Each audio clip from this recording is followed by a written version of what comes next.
반갑습니다. 11월 19일 오늘의 말씀은 누가복음 6장 27절, 28절의 말씀입니다.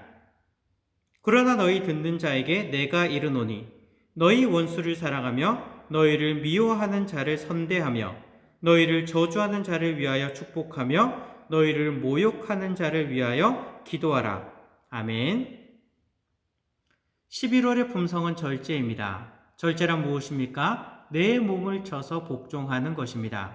절제의 오늘의 실천사항은요, 의에 복종한다입니다. 오늘은 첫 번째 시간을 함께 나누도록 하겠습니다. 우린 어제까지 어떤 실천사항을 나누었습니까? 자신을 죄에 대해 죽은 자로 여긴다라는 실천사항을 함께 나누었습니다. 우리는 죄에 대해서 죽은 자입니다. 그렇기 때문에 더 이상 죄 가운데 거해서는 안 되는 것입니다. 그렇기 때문에 우리는 죄에 대한 유혹에서 철저하게 자기를 절제해야 하는 것입니다. 그런데 예수님을 잘 믿는다라는 것은 죄에 대한 유혹을 절제하는, 그렇게 살지 말아야 하는 것에 대해서 그렇게 살지 않는 것도 있지만 그것만이 전부가 아닙니다. 그렇게 살지 말아야 하는 게 있다면 오히려 더욱 적극적으로 그렇게 살아야 하는 것도 있다라는 것입니다. 죄된 삶이라고 하는 것은 철저하게 그렇게 살지 말아야 하지만, 그러나 오늘 실천사항처럼 의의 삶이라고 하는 것은 더욱 철저하게 그렇게 살아야 하는 것입니다.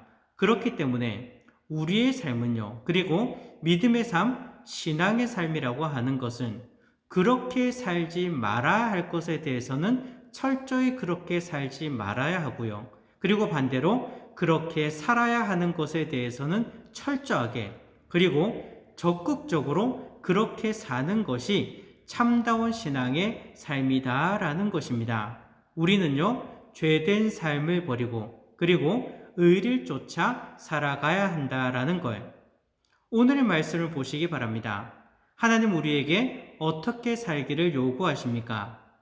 하나님께서 우리에게 강조하는 삶 중에서 정말 중요한 것 하나가 바로 사랑입니다.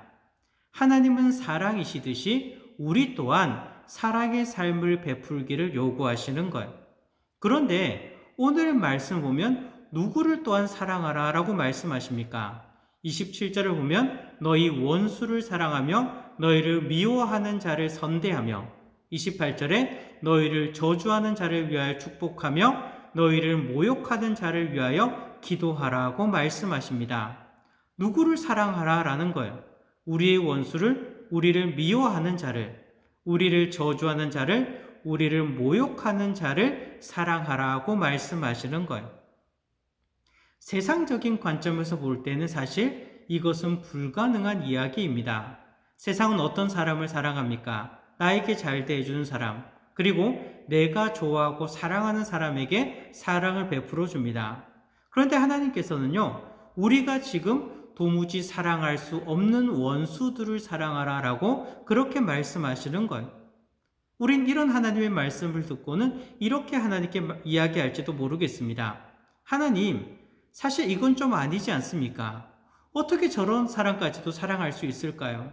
차라리 불쌍한 사람 사랑하라면 사랑할 수 있을 것 같습니다. 그런데 내 원수들, 나를 미워하는 사람들, 나에게 모욕을 주는 사람들, 이런 사람들을 어떻게 사랑할 수 있습니까? 이렇게 하나님께 우리가 이야기하지 않겠습니까? 그런데 11월의 주제는 무엇입니까? 절제입니다. 절제라고 하는 것은 내 몸을 쳐서 복종하는 것입니다. 진정한 복종은 어디서 나올까요? 따르기 쉬운 말씀, 내가 좋아하는 말씀만 따르는 것이 아니라 내 생각에는, 그리고 내 기준에는 도무지 따를 수 없는 말씀이지만 그것까지도 내 몸을 쳐서 복종하는 것, 이것이 진정한 복종이고 순종이다라는 것입니다.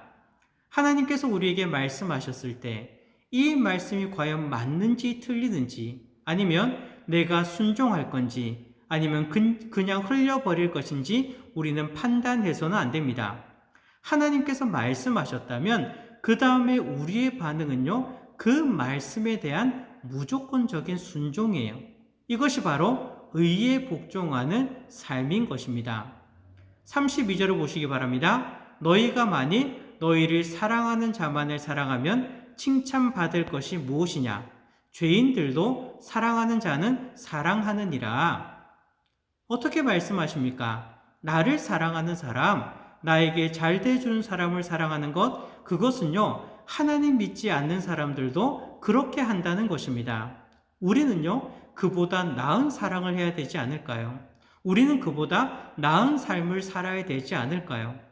하나님은 36절에 이렇게 말씀하십니다. 너희 아버지의 자비로우신 것 같이 너희도 자비로운 자가 되라고 말씀하시는 거예요. 즉 하나님께서 이미 우리에게 이런 자비하심을 보여주셨습니다. 하나님께서는 믿지 않는 자들에게도 은혜를 베풀어 주시는 거예요. 믿지 않는 자들에게도 자비를 베풀어 주시는 거예요. 이런 하나님 아버지의 자비하심을 본받아서 그의 자녀된 우리들도 자비로운 자가 되어야 하는 것입니다. 단지 내가 좋아하고 나에게 잘해주는 사람에게 잘 대해주는 것, 그런 사람만 사랑하는 것, 그것은요, 세상도 그렇게 합니다. 세상이 볼 때에는 저 사람 도무지 사랑할 수 없는데, 저 사람에게 도무지 사랑을 베풀 수 없는데, 그런 사람을 우리가 사랑하고 그런 사람에게 사랑을 베풀게 되어진다면 세상이 이것을 보고, 이야, 정말 하나님의 사랑이 얼마나 놀라운지를 우리를 통해서 보게 되어지는 곳입니다. 예수님의 십자가 사랑이 바로 이런 사랑을 우리에게 보여주셨습니다. 예수님은요, 우리가 의인이고 우리가 선인이라서 우리를 위해서 죽으신 게 아닙니다. 로마서 5장 8절을 보면 우리가 아직 죄인 되었을 때 그리스도께서 우리를 위해서 죽으셨다고 말씀하시는 거예요.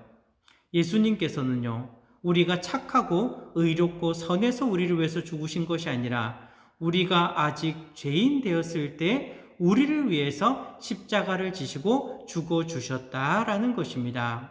우리는 그런 사랑을 본받아야 되지 않을까요? 세상이 볼 때 불가능하게 보이는 사랑, 그 사랑을 우리는 베풀어야 된다라는 것입니다. 이런 불가능한 사랑을 베푼 사람이 있습니다. 바로 사랑의 원자탄이라는 별명을 가지고 있죠. 바로 손양원 목사님입니다. 자신의 아들을 죽인 원수를 오히려 양자로 입양한 것입니다. 보통 사람이라면 불가능하지 않을까요? 근데 오히려 손양원 목사님은요, 하나님께 이렇게 고백합니다. 하나님, 내 아들 죽인 원수를 양자 삼으려는 마음 주셔서 감사합니다. 우리 같으면 이렇게 고백할 수 있을까요? 내 아들 죽인 원수라면 당장 달려가서 우리도 복수하고 싶지 않을까요? 근데 손양원 목사님께서는요, 오히려 자신의 아들을 죽인 원수를 양자 삼고요, 그리고 그런 마음을 주신 하나님께 감사하고 있는 것입니다. 마땅히 사랑할 자를 사랑하는 것, 놀라운 것이 아닙니다. 오히려 사랑할 수 없는 사람을 사랑하는 것이 바로 놀라운 사랑입니다. 하나님 우리에게 이런 사랑을 요구하시는 것, 나의 생각을 꺾고 하나님의 말씀을 순종하면서 원수까지도 사랑하는 삶을 사시는 밀락 성도님들이 되시기를 기도합니다.